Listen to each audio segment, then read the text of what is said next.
The average solo GP is dead. Being handcuffed to a practice that only makes money while you're drilling crushes your freedom. Being trapped at the office is no way to experience life, and doing more fillings and crowns ain't the answer to freedom. Stop it. Freedom comes when your practice makes money without you. Freedom is choosing how many days and how you dental. Ready to forge your freedom? Then keep listening to become a super GP and super CEO. This is the Titanium Practice Podcast with your host, Dr. Stephen Freeman. Let's go. Hello, all you beautiful people out there, and welcome to what's sure to be the best episode of the Titanium Practice Podcast yet. I'm your host and personal freedom coach, Dr. Stephen Freeman. How y'all doing today? So first things first, please, if you can, hit the subscribe button for this podcast if you like what you're hearing. Also leave a review if you can. And then head on over to titaniumpractice.com. Sign up for our newsletter that comes out at the beginning of the month so that we can keep you up to date with all the information that I've got for you, because I can't do all these in podcasts, so if we can get you the information in print, it is actually easier to get out to you, all right? So sign up for that over at titaniumpractice.com. All right, on to today's topic. Today's topic, we are talking about robots. Man, so this past week, Boston Dynamic released a new robot that, it can bend, move, dance. Humanity, look out. I love Terminator 2. Everyone always talks about Skynet. Between the combination of the robots that are coming, the AI that is happening around us right now, obviously a huge catchphrase about what's happening in our world right now of using the term AI for like everything. Just, everything. Which is funny because, computers have now been around for a long time, and they didn't call it artificial intelligence back then. Just like when I was a kid, we called it software, not an app. So this stuff has existed. It's just obviously getting exponentially better. It's still not there yet. I've messed around a lot with trying to create images on ChatGPT, and it sucks. Or at least maybe I don't know how to do the prompts very well, because some of the stuff I've tried to put in there comes back and it's absolute garbage, and I'm not exactly sure. It must be me, because otherwise they wouldn't be putting this stuff out there. But having said that, I worked a lot with using ChatGPT to help even write things for the office. I encourage you all to get a subscription to ChatGPT so you can just write up some prompts. Some way there's a good way to maybe even respond to potentially an angry patient, maybe respond to an employee if some of you aren't very good with verbiage. And be able to just kind of write some documents. I think it's like $20 a month compared to a lot of your bills and what it can actually do for you. I have found it very helpful in being able to craft some things. I'm pretty good at being able to put pen to paper, so to speak, about coming up with things to write. But this, if you haven't messed around with it yet, you just need to go on there and play with it. It's really cool. You can have it give the response in any type of voice you want to give it. And by voice, I mean, from the speaker's perspective. I speak differently than you do, and you can just glean information from that thing that how the famous person, like if you wanted Tony Robbins to write an inspirational speech for your team, they'll write it in the tone of Tony Robbins' speech. So check it out. Very cool. Definitely think it's part of what we need to be doing today as practice owners and be able to deal with patients and employees. Speaking of AI, right now there's a lot of programs out there that are being used to help you in diagnosing things on your x-ray. About 4 or 5 months ago, we got Overjet, and it is not perfect. It is far from perfect, and a lot of the times it will try to diagnose things that are not there. Essentially, any dark area on an x-ray, it deems a cavity.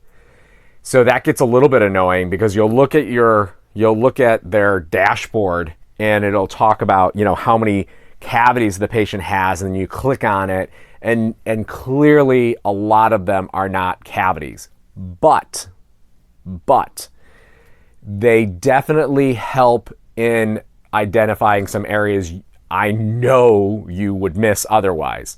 I've seen it with my associates over and over again already. When looking at the x-rays, I've missed, looking at an x-ray, and all of a sudden you're just like, oh, you click on over and look at the way that Overjet's looking at it, and bang, there's a cavity that you would have otherwise missed. It's very cool. I am on the fence about whether I'm keeping it or not. I don't think it's quite ready for prime time at this moment, but keep your eye on it. I do think I am going to keep it. It helps enough. There have been enough times where I've used it that I've said, hey, we probably wouldn't have diagnosed that otherwise, and then we've gotten in there, we've opened it up, and it was in fact decay. But it's that whole concept of it's another tool in your tool belt. Okay, for a long time, people were using Diagonodents. I honestly I can't think of the last time I heard anybody bring those up, but for a long time, it was this little laser pen you put over the top of the tooth. It gives you a reading whether or not there's, decay underneath a central groove or something like that. You have your explorers, you've got your eyeballs, you've got this. So it's another tool in the tool belt.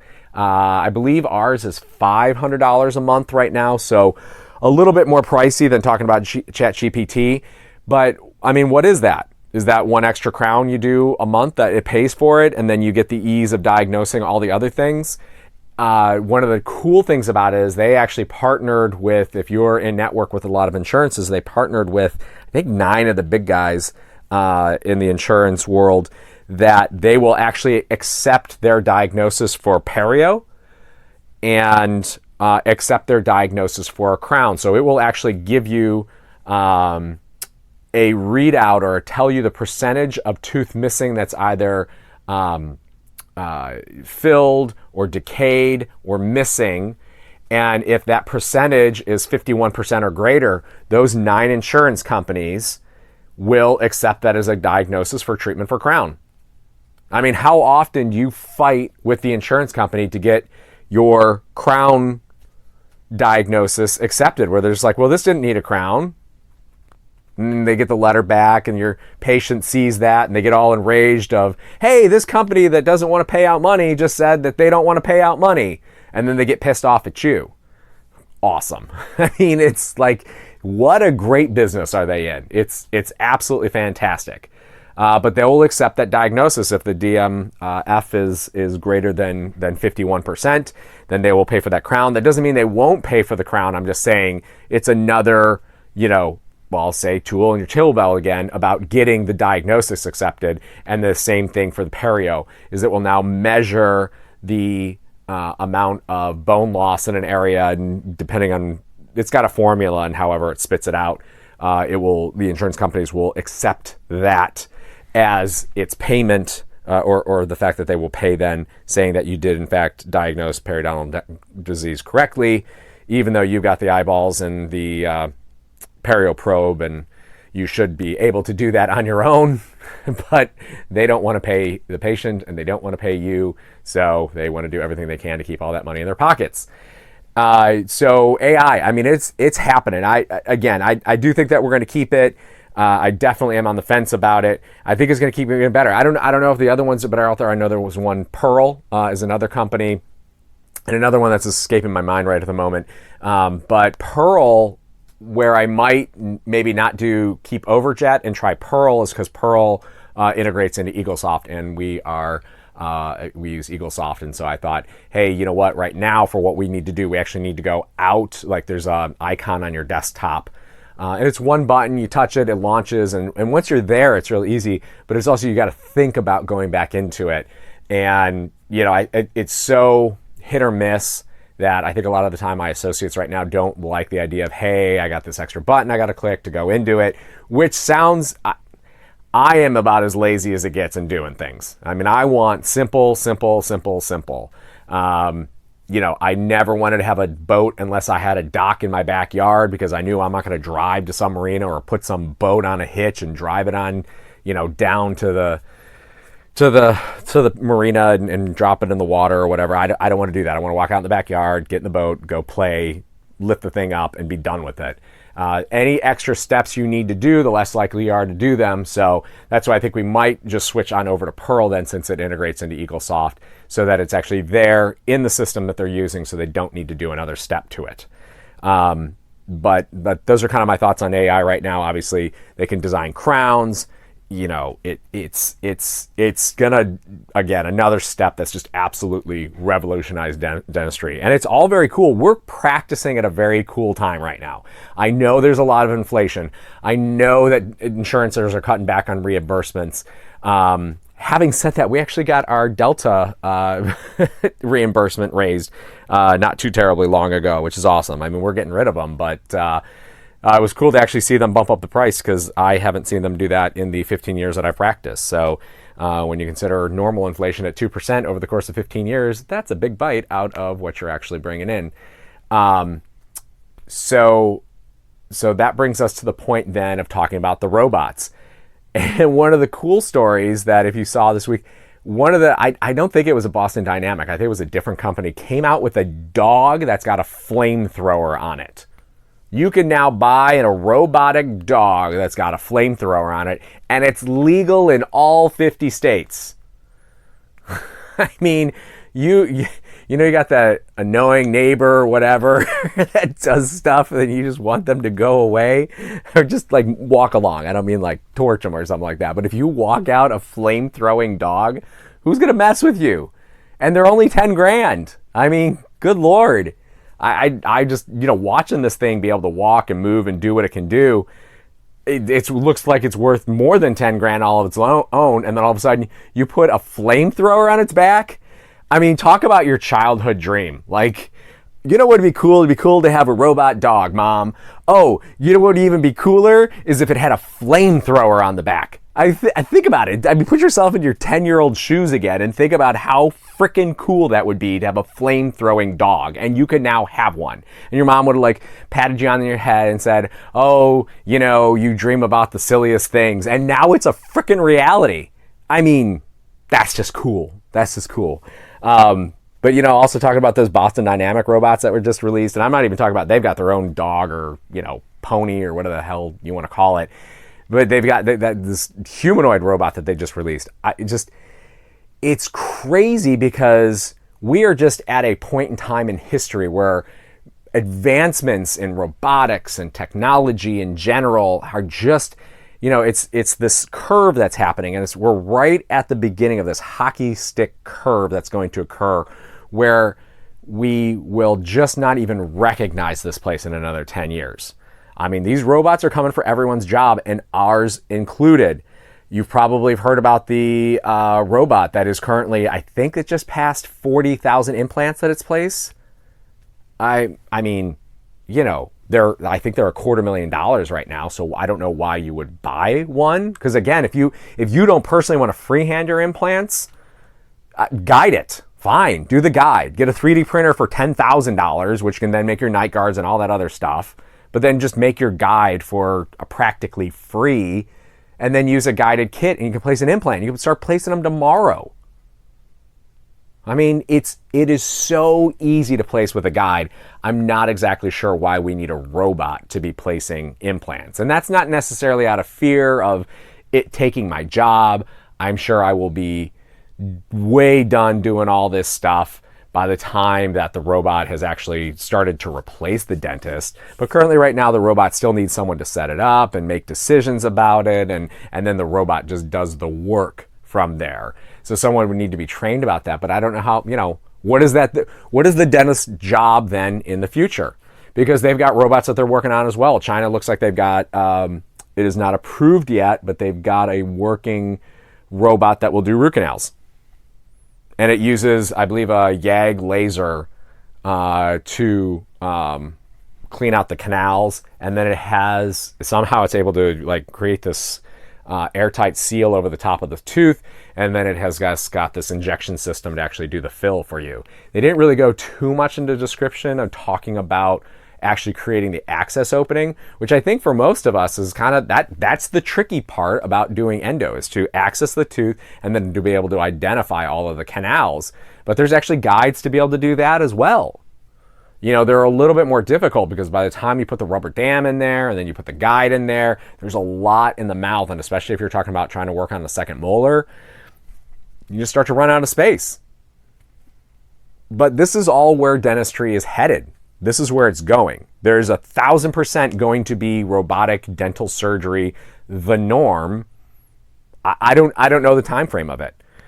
I don't know how much it really matters what the time frame on is, because the idea is that dentistry is changing at a rapid pace. And it's interesting because I always feel like dentistry is, well, I mean, it definitely has lagged behind medical investment in technology, and there's been way on the forefront of that stuff for medicine, which again is the stupidest thing that, how is dentistry not medicine? But that's a whole nother topic. And thankfully, I'm actually glad that they're separate most of the time. Most of the time I am glad that they are separate, because of the fact that ultimately we don't have to deal with a lot of the bullshit that the medical doctors have to deal with. Having said that, there are things like where patients feel like if something didn't work, they don't have to pay for it. And if you say it out loud, if it didn't work in a medical doctor's office, there's no way they'd ask for a refund. I mean, so there's good and bad. And one of my favorite sayings, every solution presents its own problems. But dentists were truly the first medical specialty to spin off way before, it ever got, it escaped the umbrella, so to speak, of medicine. And somehow people think the mouth is detached from the body, which is the exact opposite, because it's probably actually where your health starts. And somehow it didn't get included in their health. Anyways, end rant there. Back to the robot part of it is like, the office is evolving.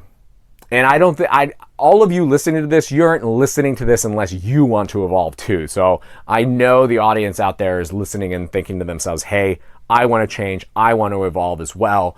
But you need to be aware of these things. I mean, ultimately speaking, if you have to think is like, well, who is going to be paying for that robot? Someone has to pay for that robot to actually do the dentistry, because they're going to be expensive. They might be $250,000 now, and they probably will be in the future. I mean, obviously by the time that more people are buying them, the price ends up coming down on it. Somebody needs to buy it, but who's going to do the, still needs to be someone there to actually do the work. So like, is the dentist going to be replaced?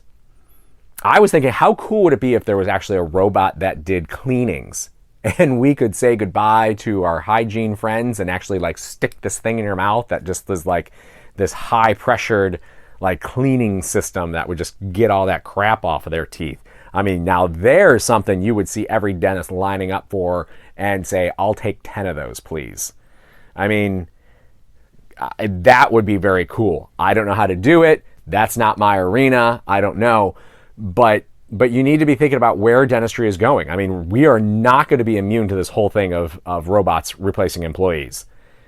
And I mean, if you've got a kid, if you've got, younger relatives, they need to be thinking seriously about what are careers that will be the last ones for robots to take.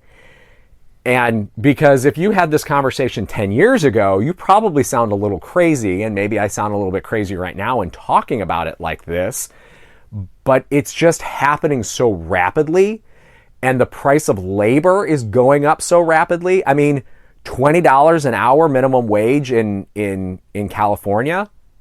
Holy crap. I mean, you can't, and so you pay the person $20 an hour, and they're likely to call out sick a lot. They're likely to, just do a half-assed job, versus a robot that will never call out sick. And yeah, it might break down. So maybe that's our version of calling out sick.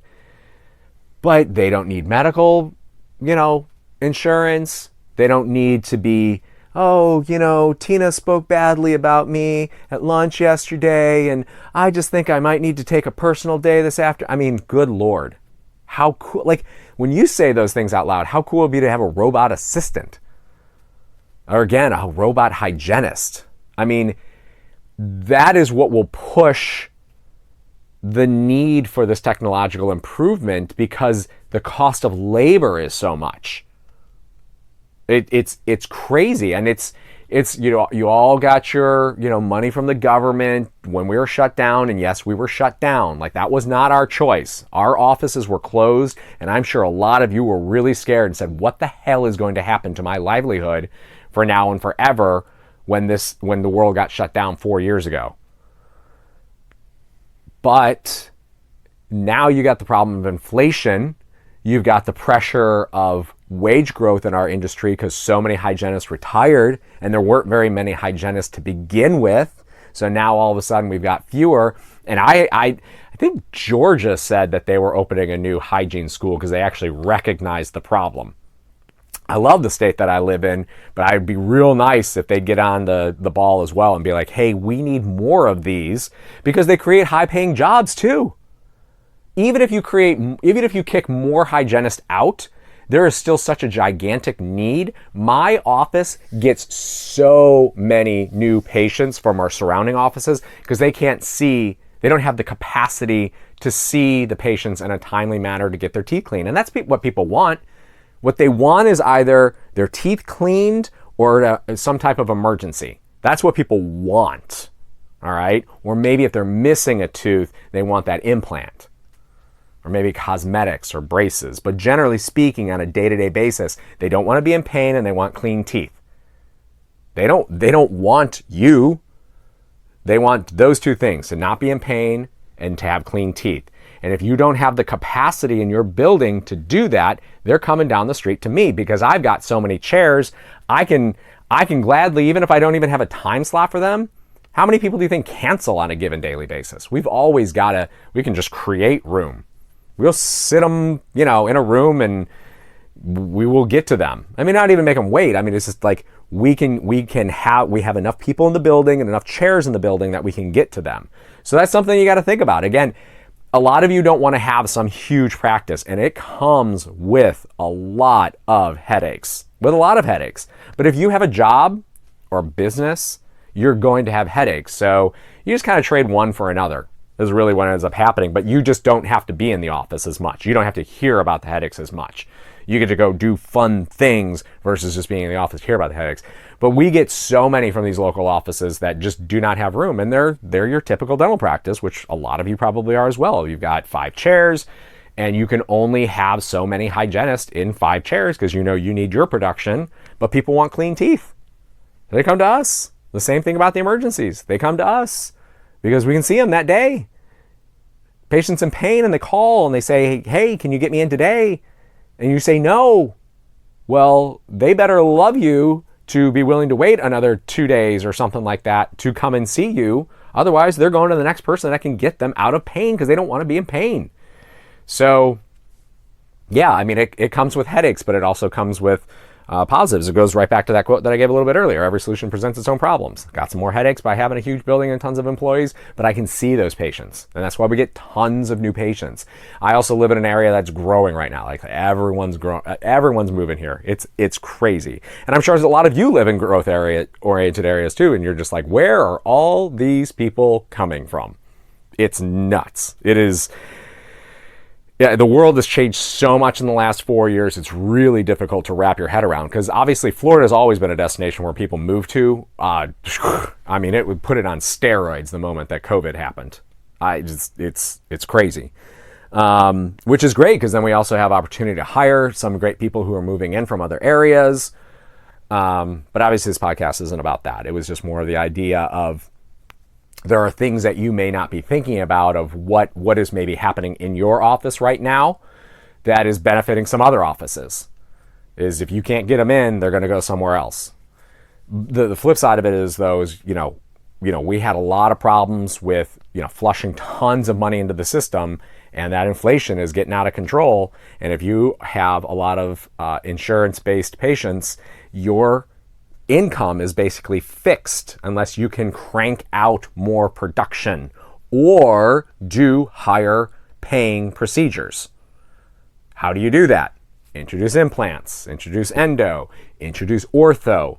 All of these take so much less chair time.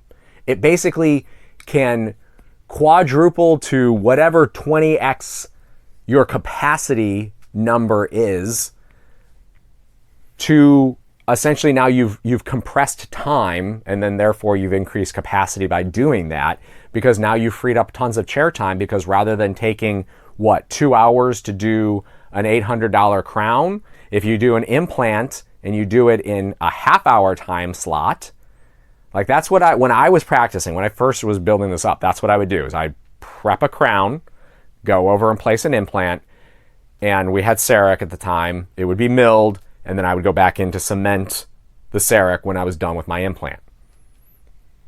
Okay, so I've just now tacked on implant onto, I don't know how you want to look at it. I guess I tacked an implant onto a crown appointment.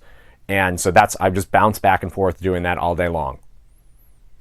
It was great. It was easy too. That's the cool thing. But now you've taken, instead of just a 2-hour crown appointment, I've now tacked on, a $2,000 implant onto it. I mean, now you're cooking. Now you've got some production. Now you want to throw on aligners or regular traditional braces into your practice as well. Now they need to come in a little bit more frequently, but they're for real quick appointments. They're like for 5-10 minute appointments. So they come in more frequently, but they're tiny appointments, but you're getting a huge revenue boost from including those things into your practice. And so that's the whole point of what I'm trying to say to you is this is where your freedom comes from. This is how you do it. First, we're going to make you a super GP. Then we're going to elevate you to the point of like you getting to choose what you want to do. You want to really ratchet this thing up now and you want to become a super CEO? Fine, we'll talk to you about how to do that as well. But we just reduce the time it takes for you to make $1 in your chair.